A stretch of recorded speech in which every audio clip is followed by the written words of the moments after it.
Hi ma'am, lagi nungshirba ngang ngasi nini humni surai na video thagataba ado ngasi angka question kara pulai percentage tagi jam live question ado SSC na hangba parikha haibadi SSGD khangna tabada SSC CCL adai atopa CPO sugumba lo but angka jing question jing di kamal oiba question jing aina khara uduna lai question jing jina koi da knowledge pangboy targadi like toramo subscriber toramo comment piramo adu share to okay so question ji ahamba question ji da hairi buji atai nati question number 1 ge sidai han hot pa hawra ji koi na 0.01 is what percent of the 0.1 question ni ko hangi ji sida hangi ba question ji 0.01 is what percent of 0.1 hangbani si class koi gi 6 4 5 daga tamgraba anga ngantene dubu khangdaba jingda adum kai hai tare confusion pa khot pa jing laiba jingdo koi adumai holak ke na koi knowledge laibra khot pra du yengo hambada question je te na ti yenga ji koina hotpa matam khuding makta ani thongna laigani ai gi kini ko atopa di yengo hai matam da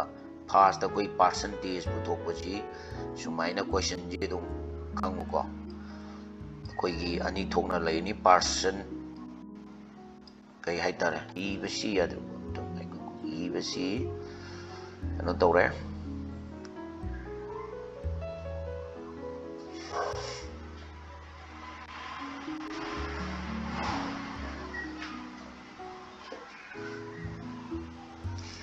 ibasi kaya ngang singayo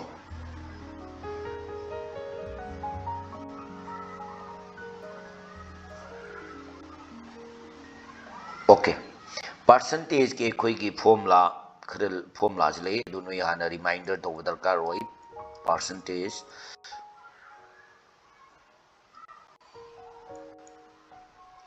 si formula ji karino haiba matam da part divided by whole into 100 haibani adu itargadi sigi part chi koina kya lorni kumai torgani ado yadum holagi yengo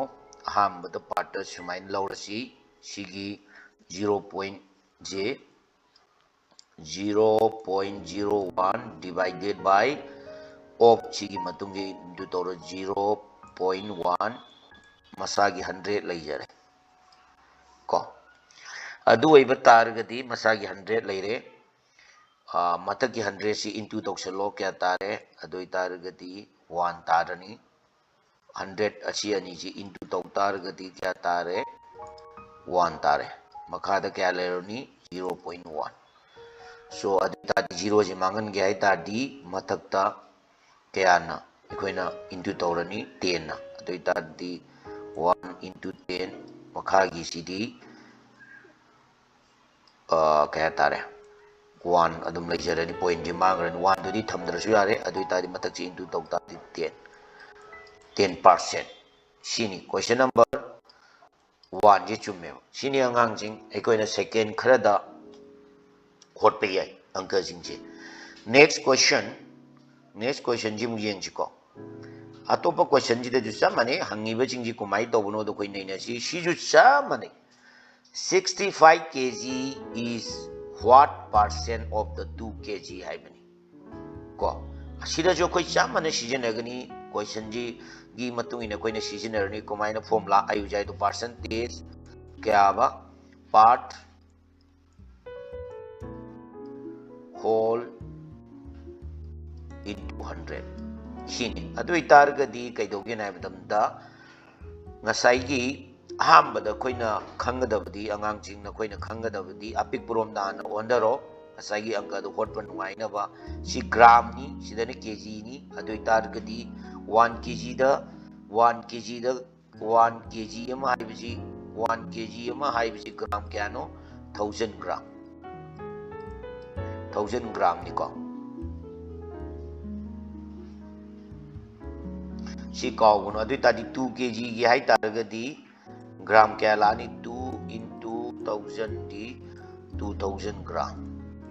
सिन अदु तादि अंक होलसी को part से क्या no कोई लोरसी 65 सिगी part सिनी को 65 सिगी part 65 whole दी क्या no 2 kg 2 kg की मौत क्या नो इदो से 2000 into सिदा क्या नो ले 100 अदु तादि 0 अनि कट तोरो 0 अनि कट तोरे को सिदा क्या न कमल लो यारे 5 न कमल लो रो अदु तादि मतक त क्या नो 13 मखादा क्या नो 4 अदु तादि क्या लानी 13 by 4 सी क्वेश्चन नंबर क्या चुमे 1 जी चुमे सिनी अंगांग जिंग सुमाइना कोइना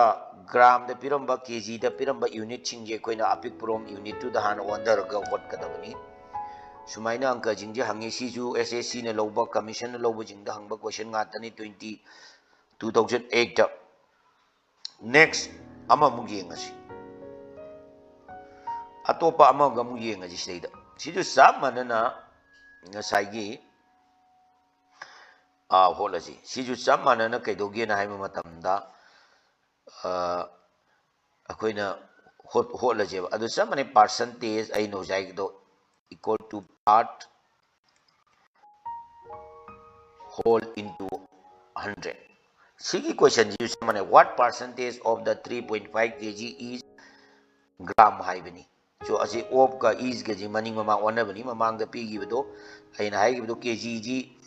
ग्राम दोन तो जी आई हाइ करे 1 kg जी क्या गा 100 ग्राम को माना रे हाइ 1000 ग्राम का अदो इतादी 3.5 kg जी क्या लगता रे 3.5 into 1000 मींस क्या क्या क्या तारानी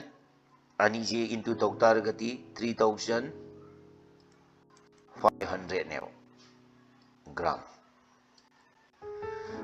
3500 ग्राम अदुई तादी परसेंटेज पुथो जे कोइना पोट पोदो दुमाइना होलसी क्या होलनी पार्टी क्या नो कोइना से लोरनी परसेंटेज पुथो दी पार्टी क्या नो 70 अदुगा होल दी क्या नो 3.5 ची क्या नो 3.5 जी 3000 sorry गिबसी याद्रे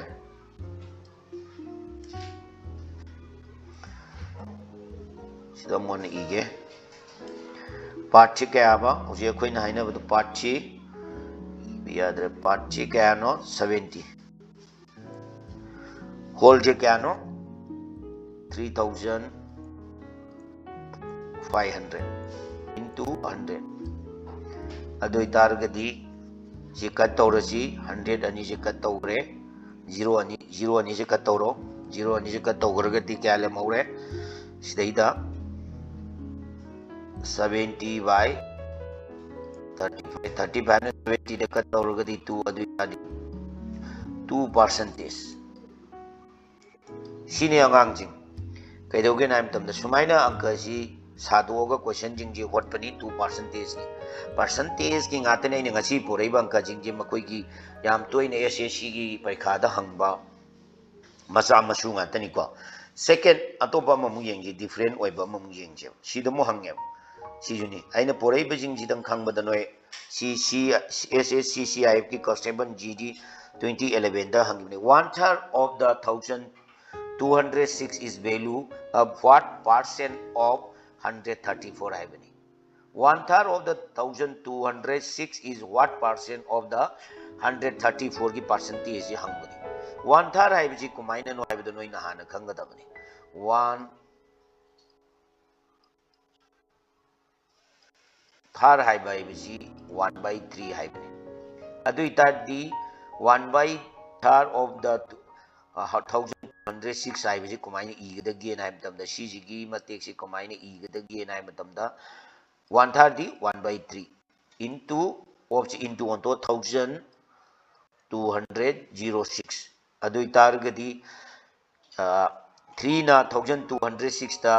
डिवाइड तौरो क्या थुंगगे नाइबा मतमदा क्या थुंगे मतमदा 4 sorry केनो थुंगे divide tawra matungda 402 adu itargadi kyano leise 402 sisini hojik leise 402 leire adu itardi percentage hoto si adu deidi ngasai gi e to keno do laani aduna kumaino hot kadage ha matanda mai ngasai percentage do putokpa matamda aina gi ba percentage do hot matam matakta do part whole into 100 haibani adu itargadi part che kyano state ngasai gi 1 of the 2206 kya sado matungda kya tare 402 divided by 134 into kyano into 100 100 hoitargadi kya leire 100 leire 50 na 100 na 1 kya na 2 na kamal loro ko 2 na kamal loro matamda igi 2 sina kamal loro kapum matamda sida 50 makada kya leirani 60 ga 7 67 leure adu itargadi hujiksi kana kana into tawragne ge dai 402 into 50 60 ga 7 sumaina leire 67 leire adu itadi into tawtadi 2010 0 tare makada na 60 ga 7 adu itadi cut tawtargadi no yengodom 300 adu itadi kano 300% karamba chumme 4 je chumme senior ngangjing ekoina hot pada kaidoge matamda different question da piraga su magi concept ti chamani sumaina torkan da holo next question amam bolke next question da hairi si jun yeng ko what kera next question ji da hairi si atenati what percent of the 15 hour is 18 second haibani ngasai hairi aina hairi si ju chamani what percent of the 15 hour is the 18 second haibani adu apik from the hour ji ontho aduga yengasi ko ahambada 1 hour haibasi 24 hour ne adu itargadi koigi 24 hour haibani adagidi one day wow ekoina ji yengadaba matamdadi sorry angang sing sa soibam leire ko kedoge 1 hour haibasi 1 hour da how many second lege haibasi koina hana khangadabani ina holi bisi soire sida soigre 1 hour haibasi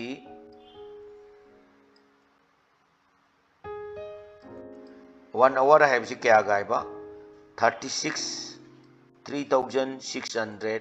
second ga mane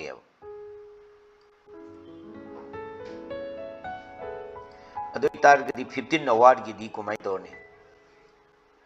15 hours adu tari 15 into 360 adu tadi kya lerani ani ji into toksalo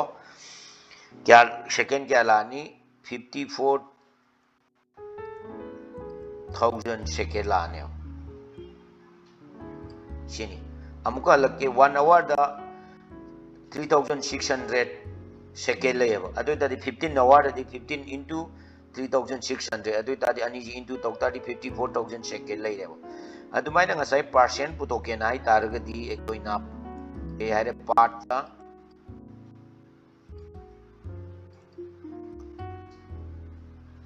whole into 100 adu targadi part che kano ko part che kano magi 18 aduga ngasai gi whole du di kano ngasai gi whole du di kano sadokre 15 hours du di kano lagto je 54,000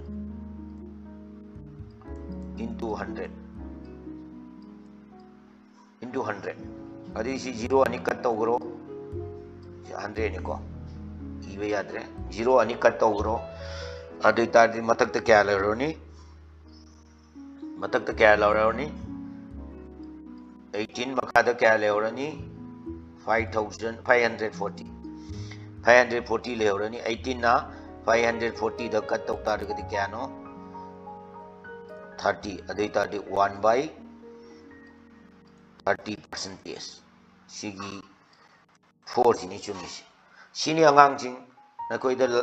knowledge pangboy tar gadi like tormu subscriber tormu comment piramu mathangi question amung phajaba jaba ngai duna leiramu ko